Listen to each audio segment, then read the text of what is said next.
I get it. So All help right. get me back on track. Where are we at? No, so what should parents what can parents do at home to help the athlete? We talked about what coaches can do at practice. What can parents do at home to aid in this? So let's use percentages. I would say 75% of the time, I would ask parents to focus on the vulnerabilities that the athlete shows that appear in other areas of the athlete's life. I used the example earlier, perfectionism, judgment, comparing themselves to other people, negative mindset, just toxic negativity, just that constant stream. 75% of the time, focus on parenting that.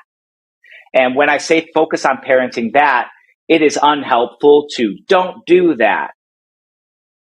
Again, I would encourage you to start with empathy. Wow, let's use the comparison. Wow, it sounds like it's really hard for you to not think about how good or what a great grade Jenny got on that test. Can you tell me, and then ask questions. Can you tell me why you're focused on Jenny and her grade? Because blueprint, right? We look like, I can't believe Susie has her round up back handspring tuck. I learned my back handspring before Susie. It's the exact same conversation, just put in a different athlete, a different name, and a different item, but it's the same thing. So parents, focus 75, the majority of your effort on looking at where those things pop up at home and make that your main focus.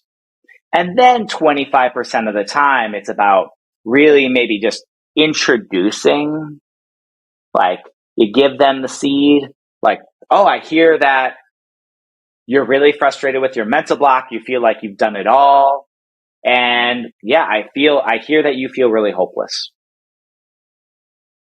Now, when my kid's at a 1 or 2 at home, I would then say, have you been doing all the things that your coach has suggested?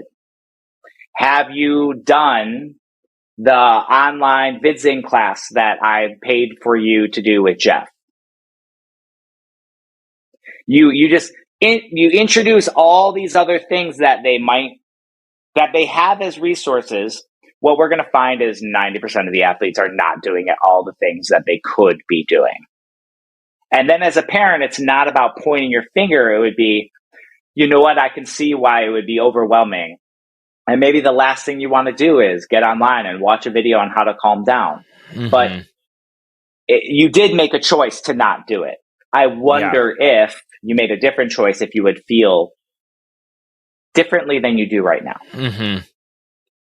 I really like that. I heard someone talking about mental blocks once, and they said that parents shouldn't, they said he said that the worst time parent or athletes feel the worst on their way to and on the way from the gym, because parents bring up the mental blocks. And he said that parents don't initiate conversations about mental blocks. Like if it's going to be initiated, the athlete should initiate it. I don't want to pitch you against him, but how do you feel about that? I'm open to it. I like to say I'm flexible. Mm-hmm. I like to try and stay in the growth mindset, that in between, not that's right, that's wrong, but the middle ground, and really learn from that piece. So in general, I would say parents bringing up a mental block is usually more harmful than good. So, but let's stay aligned with what I said about really that kind of mental lane. You are concerned with a parent, how your child is feeling. That's love. So it doesn't have to be mental block. It doesn't even have to be tumbling. We're going to cheer. Hey, how are you feeling today? I'm feeling good. Do you have more than one word to describe how you're feeling today? I feel all right. All right. Tell me one great thing about your day.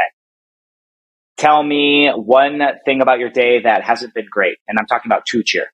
So we're getting the kid warmed up on like processing school or whatever came before. With my kid, it's roses, thorns, and then a bud. What are you looking forward to? right? So, and then that last piece, is there anything that you're looking forward to today at practice? And then that's if the kid then wants to talk about something cool. My fear, right? So it's only a 2 fear, but it's still fear. I have a fear that that parents like, oh, I can never say mental block. I can never talk to my kid about tumbling. But then it becomes this stigma, this thing that we can never say, and ends up having more weight than it really needs to have. So can we get a little flexible and just like try and enter in conversations and just read the room, get a temperature read of what's going on. Thanks for watching the Let's Talk to Your podcast. Definitely subscribe so you never miss out on anything from the show.